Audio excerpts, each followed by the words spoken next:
channel. Let's start! Magprito tayo ng isda. Yan. Prituhin natin yung isda na boneless. Yan.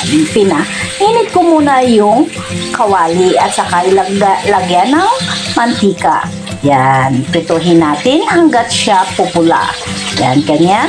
Depende sa inyo kung ano kayo magprito. Ganyan sa akin. At saka, okay na. Nilagay ko siya sa tissue para matulo yung mantika. Tanggal yung mantika sa isda. Yan, ganyan ako magprito. Yan.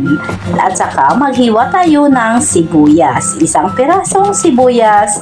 Yan. At saka, 2 bawang. Naglagay ako ng bawang. Yan. Hiwain lang natin. Depende sa inyo kung ano kayo maghiwa. Yan. Ganyan sa akin. Yan. At isang cabbage. Chinese cabbage. Pwede yung repolyo. Depende sa inyo kung ano ilagay niyong gulay. Yan. Ganyan sa akin. Yan. At isang broccoli. Isang broccoli, tinanggal ko lang siya sa tangkay. Yan. Ganyan siya. Yan, depende sa inyo kung ano yung gulay ang gusto ninyo. Yan ang sa akin. Yan, wala na akong makuha na gulay. Yan, ganyan. At saka tinanggalan ko yung pinakatangka niya. Huwag itapon kasi sayang. Yan. Ang iba tinatapon yan. Tabalatan lang siya at saka hiwain. Diba? Crunchy-crunchy yan. Yan. At ito yung isda na pinarito. Yan, ganyan. Hiwain lang siya. Depende sa inyo kung ano kalaki yung paghiwa ninyo. Yan. Kasi ako lang mag-isa yung kakain. Yan, ganyan siya. At mag-gisa na naman tayo ng bawang sibuyas. Yan. Kunti lang ako magmantika kasi ayoko yung mamantika. Yan, iwas sakit. Kunti lang yung parang gisa-gisahin lang siya yung sibuyas at saka bawang hanggat pupula siya. Yan, ganyan.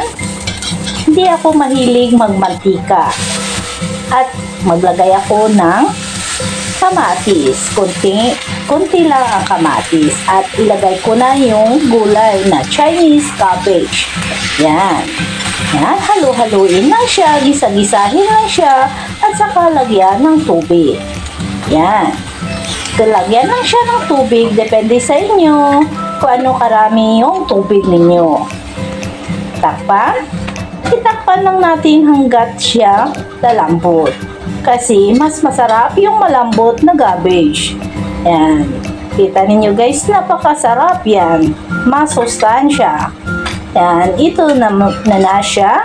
Ilagay natin yung isda sa taas. Huwag siya masyadong haluin.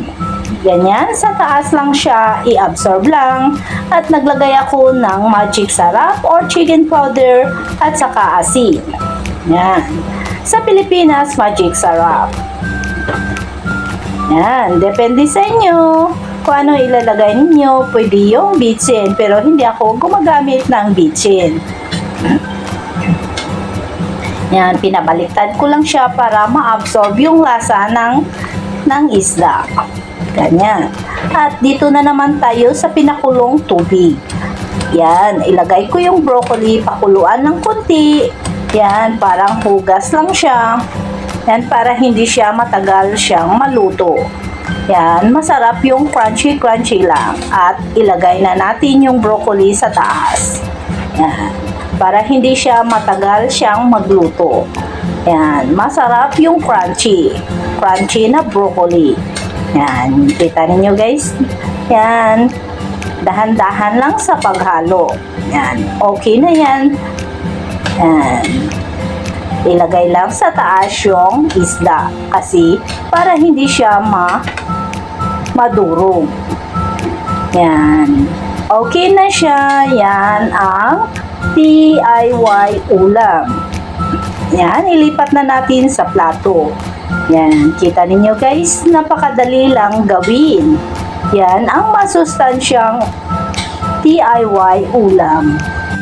masustansyang DIY ulam. Yan.